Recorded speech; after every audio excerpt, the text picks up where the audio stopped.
Is it British or Chinese? Tradition is dead. Long live tradition.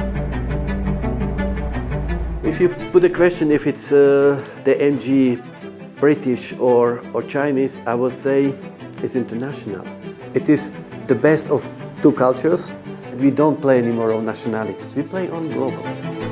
How has the British heritage brand MG become China's national pride, turned into a global export success, and completed its shift to electrification? And how are British traditionalists learning to live with its new Chinese DNA? It's a Chinese car. It's a Chinese car with our badge on it. I think it's half and half. In my head, it's still British. Not only keep the past alive, but to build the real future. From a hostile takeover to a profitable partnership.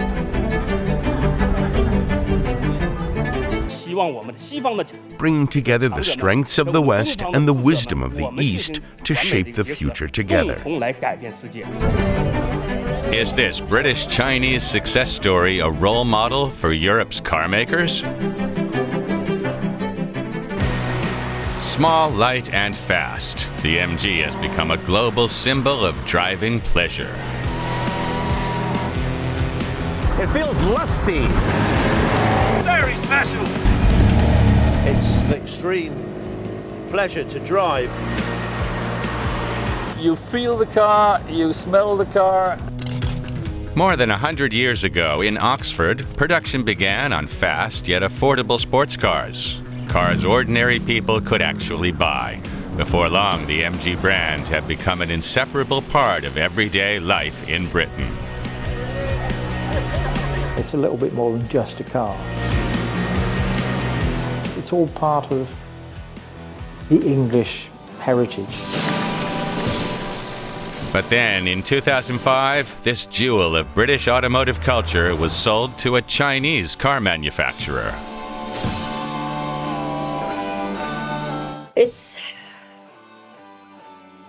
It's disheartening. I think, personally, I think the government should have stepped in. We were all very shocked and saddened, but I think with the passing of time, we've all realised that one door has closed, but another one has opened. Using the MG badge, the state-owned group SAIC Motor launched a broad range of new models and became the most successful Chinese car maker in Europe. Chinese manufacturing has global appeal and is gaining recognition from consumers worldwide. They are absolutely in the best place to show the world that China and Europe can work together like that. No, you're all right then, you'll be fine.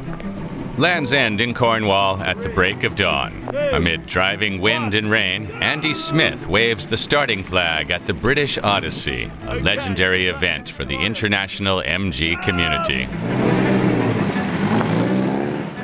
It's just camaraderie. It's a way of giving something back to the rallyists. Us MG guys, we got to stick together. One of the organizers is Horst Pokropa from Germany. Covering 2,500 kilometers from Cornwall to Scotland along narrow country roads, the British Odyssey is a vintage car tour popular with MG owners. We were born on these roads, we were built for these roads, and so we're feeling home.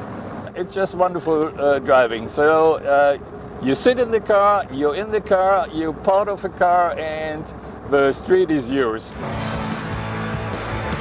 Andy Smith loves to put the pedal to the metal in his MG here.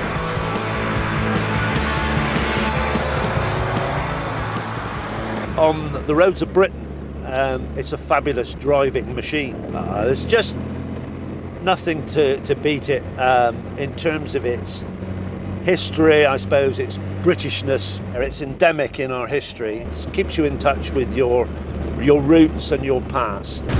In standard form, the 1.8-liter engine in his 1965 MGB GT produces 70 kilowatts, but Andy's car is heavily tuned. They're traditional engineering, so when you open the bonnet, you know what you're looking at. You know where the alternator is, you know where the starter motor is. It's pleasure driving it and it's pleasure working on it. It's part of the family. The vast community of MG enthusiasts in the UK is organized into countless clubs.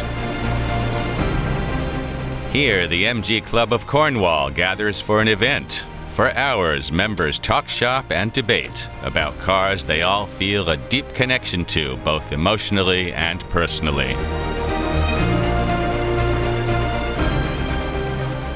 And that car is all mine.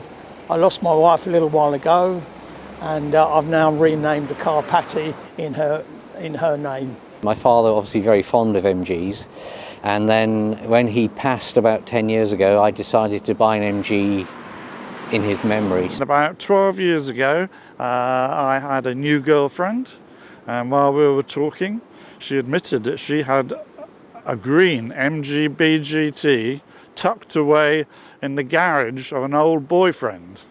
So we hijacked a trailer and retrieved this green MG and got it back on the road.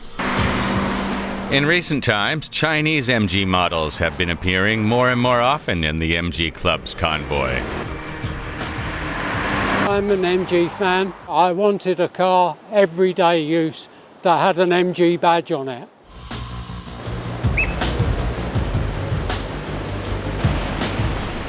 For years, the club has been having heated debates over the same question. Is MG still British today, or has it become a Chinese brand? In my head, it's still British. It's a Chinese car. It's a Chinese car with our badge on it. That's it. I think it's half and half, because although the car is built in China, it's mostly designed in the UK. At SAIC's Design Centre in London, the British designer Carl Gotham captains an international team. He's been in charge of the group's MG model design since 2009 and aims to blend the heritage of this traditional brand with the demands of the present. Since 2018, MG has emphasized electric drivetrains in its vehicles. There's a lot of love and passion for the brand, and there's a lot of love and passion for the brand here as well. Being in the right place at the right times. It was about bringing that sort of experience of the sports cars at the time, or a certain kind of innovation or technology, but bringing it at a lower price. And really that's kind of what we're doing at the moment. We're bringing that sort of accessibility to electrification and hybrid technology at a much more achievable place for people.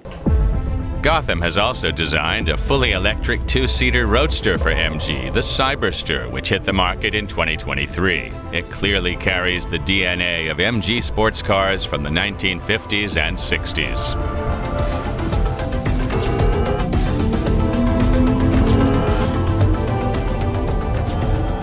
Cyber's the first, and now it's still the only open-top sports car that's fully electrified, and is bringing the technology that China is obviously is a leader in, but also marrying it with this sort of let's say open-top sports car experience that MG is very well known for. To better combine the strengths of China and Europe, Gotham now also works closely with Josef Kaban. The Slovakian has shaped the design of top European car brands, from Bugatti and BMW to Skoda and Volkswagen. In 2024, he moved to Shanghai, where he works alongside a Chinese colleague. Xiao Jingfeng leads the SAIC Group's Global Design Center. In addition to its joint ventures with Volkswagen and General Motors, China's largest car maker is behind brands such as Rowei, IM, Maxus, and of course, MG. SAIC's design centers in Shanghai and London work closely together to boost creativity and innovation. We have here a great combination of two cultures which are actually having one goal, to not only keep the past alive, but to build the real future. If I'm going to talk about future, I'm going to talk about future and I'm going to enjoy it. I'm going to talk about the future because I believe that it's going to be better than yesterday. But it can have the quality, it can have the knowledge or experience from past. One person who brings together past and future right in his own garage is Richard Martin. He owns a 1960s MGB as well as an electric MG4. 60 odd years. You drive a car from 60 odd years ago and you drive a modern car, but they both got MG badges on and they're both fun to drive. The MG4 is the third Chinese MG model that Martin has added to his private collection.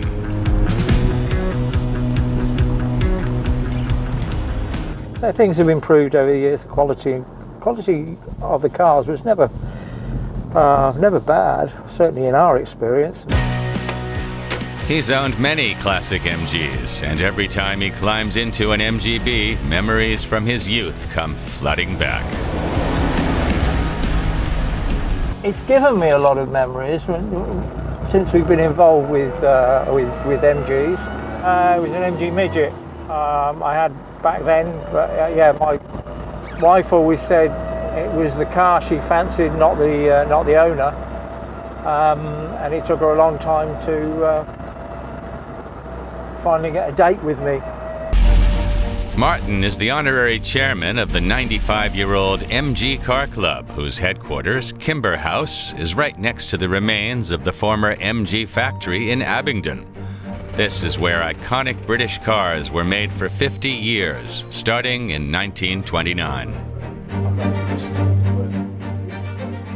We're here. This is Kimber House in there. That's the old office block there. Kimber House is home to not only an MG museum, but also a comprehensive archive of documents from the company's history. As an employee of William Morris in Oxford, Cecil Kimber began converting Morris cars into sports cars in 1922. It proved popular, so he struck out on his own and moved to Abingdon. Cecil Kimber, he was able to take very standard cars, which William Morris was producing in Oxford in the 1920s, and make them into much more sporting cars. Something that was sporty and more attractive, but more importantly, it sold at a very reasonable price. And I think that was the key to Cecil Kimber. He had a very good eye for detail and getting the most out of what he had. MG, short for Morris Garages, where Kimber had begun his work, stood for fast cars that were also affordable. They even caught the attention of American GIs stationed in Britain during World War II. In the 50s and 60s, I think that the servicemen returning from World War II were the ones that really turned us on to MGs. A lot of servicemen bought an MG when they were overseas and ended up having it shipped home to them to the U.S. upon their return. The U.S. gave MG its commercial breakthrough. In the early 1950s, 30,000 units of the TD were built, with 23,000 sold in the U.S. Driving an MG in the U.S. is rather unique because in America, things tend to get bigger and better, and people somehow think that bigger is better in cars.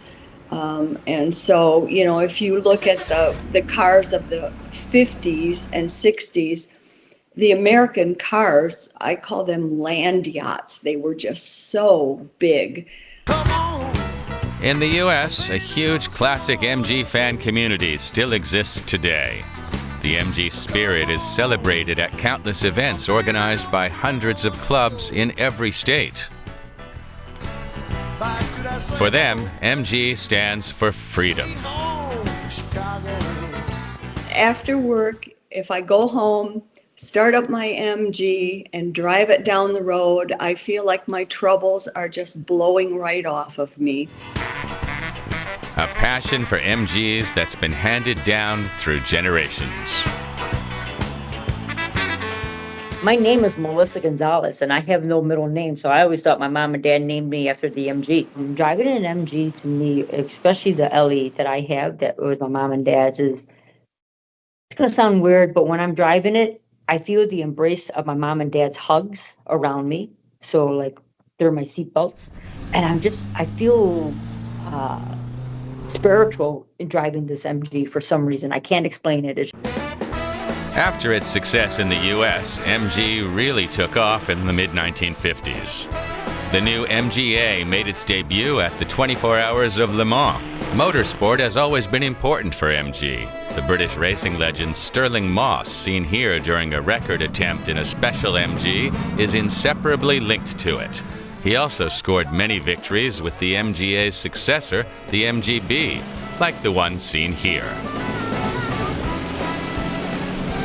It's very special. I mean, I'm very fortunate to be the keeper of this car. The car was driven by Sir Stirling Moss, so it's got a huge history, and it feels very special to be in the seat and holding the same steering wheel as Sir Stirling Moss had.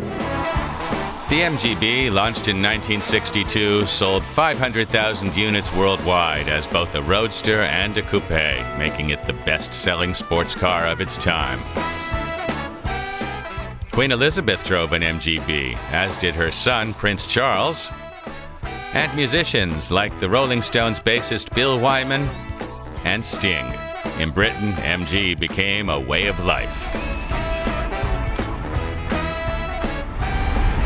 It's a little bit more than just a car. It's all part of the English heritage and history. Old Speckled Hen, the beer, Moreland's Brewery, which was in Abingdon. Moreland's and MG were the biggest employers in the town. So when they came together for the centenary, the 50 years celebration, 1979, the Old Speckled Hen beer was brewed, and that is still something you can buy. Even today, pubs in Abingdon still serve a beer named after a brightly speckled vehicle that was used for transport on the MG factory grounds. And you can really taste the connection between the beer and the car. So the Old Speckled Hen does contain 1 drop of oil, and again obviously that just adds to the different kind of flavours that you get inside. It's named after the MG factory car. It's rich, distincted and smooth, and it has a malty toffee notes. And again obviously it's one of Abingdon's finest ones. But in October 1980, production of the iconic car came to an abrupt end when the last MGB rolled off the line in Abingdon. Back in the 60s, MG had become part of British Leyland, a huge conglomerate that was gradually dismantled over the decades. In 1994, BMW bought the part that included MG and produced the MGF. When BMW pulled out, things went downhill fast. 6,000 British workers lost their jobs in 2005 when the Chinese company Nanjing, which soon became part of SAIC, took over MG Rover. The British automotive historian and journalist Keith Adams has closely analysed MG's decline. Our industrial management, I think, really wasn't world class. Late 60s, where we should have had a new MG that would, go into the 70s and beyond. We just didn't. We didn't invest. We didn't design a new. Well, we did design a new car. We just didn't build it. And then the Japanese just came in and took over. Consolidation never happened. Once BMW had stepped away, there was nothing. Nothing really left. And in the end, the Chinese just sat, waited until it all went pop, and then took it all home to reassemble in China. Then MG launched affordable models like the MG6 and MG3. These cars, with their unmistakable British influence, especially in their design, were well received in the UK from the start.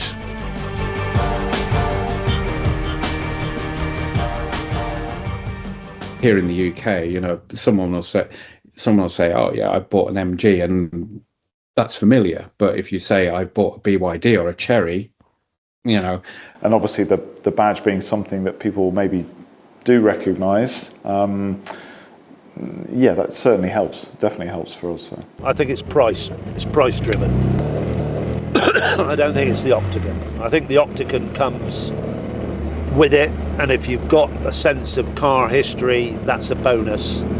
But I think the core driver for their sales has to be it's built to a price. The Chinese now even make affordable SUVs with the MG Octagon on the hood, and they're available as electric models as well. MG is steadily moving toward becoming an all-electric brand. In fact, the company has announced it's bringing the first volume production EV equipped with a semi-solid-state battery to Europe in 2026, after initial deliveries began in China. The new so-called solid core technology is designed to improve safety, perform better in cold temperatures, and potentially enable faster charging compared with conventional batteries, and shows how MG is pushing into next-generation EV battery tech.